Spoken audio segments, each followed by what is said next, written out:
Halo, nama saya Dr. Luciana, domisili saya di Bali.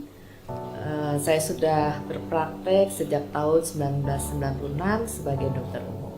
Sebagai dokter, selama ini di tempat praktek saya banyak menemukan kasus-kasus dari remaja sampai dewasa, itu kasus kolesterol yang terbanyak. Faktor penyebab kolesterol selama ini biasa karena dari faktor makanan yang tidak baik, seperti makanan yang banyak mengandung asam lemak jenuh, terutama kuning telur, kemudian cheese, kemudian butter, santan, kemudian kurangnya olahraga, kemudian faktor perokok, dan juga kemudian diabetes, itu juga salah satu faktornya. Kolesterol itu kan tidak terjadi secara instan, jadi bahaya utama efeknya adalah penyumbatan jantung yang sering disebut jantung koroner karena terjadinya plak di pembuluh darah jantungnya. Penyakit jantung koroner bisa disebabkan karena satu, penyakit darah tinggi atau biasa disebut hipertensi. Kedua, karena penyakit diabetes atau gula darah meningkat. Kemudian ketiga, faktor obesitas atau kegemukan. Kemudian keempat, karena faktor olahraga yang kurang sehingga meningkatkan daripada kadar kolesterol.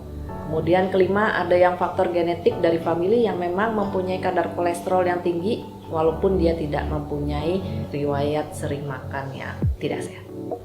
Nah, untuk pengobatan dan pencegahan kolesterol, saya sering menyarankan kepada pasien untuk membuat ramuan dari herbal, dari bahan rempah seperti madu, cuka apel, bawang putih, lemon, dan jahe, untuk mereka bisa menerapkan itu sebagai pengobatan kolesterol di rumah. Dan saya pun pernah membuat itu sendiri sebagai ramuan untuk pencegahan kolesterol, dan ternyata cocok.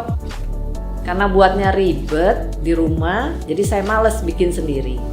Dan pada bulan Mei 2019, saya diperkenalkan dengan produk Phenaklin dari Ozora yang ternyata isi ramuannya sama persis seperti yang pernah saya buat di rumah, dan ini jauh lebih praktis karena dikemas secara modern dan higienis. Awalnya saya coba Phenaklin dari Ozora untuk konsumsi sendiri, dan ternyata rasanya enak dan segar di badan. Setelah itu saya terpikirkan, kenapa tidak mencoba untuk diberikan kepada pasien di tempat praktek untuk mereka yang mempunyai masalah kolesterol. Akhirnya saya memutuskan untuk menjadi distributor ramuan ini supaya orang menjadi lebih sehat dengan herbal, alami, dan tanpa bahan pengawet. Pesan saya sebagai dokter agar menjaga pola makan sehat, istirahat cukup, olahraga rutin, dan jangan lupa minum Phenaklin untuk pencegahan dan pengobatan secara herbal dan tanpa efek samping.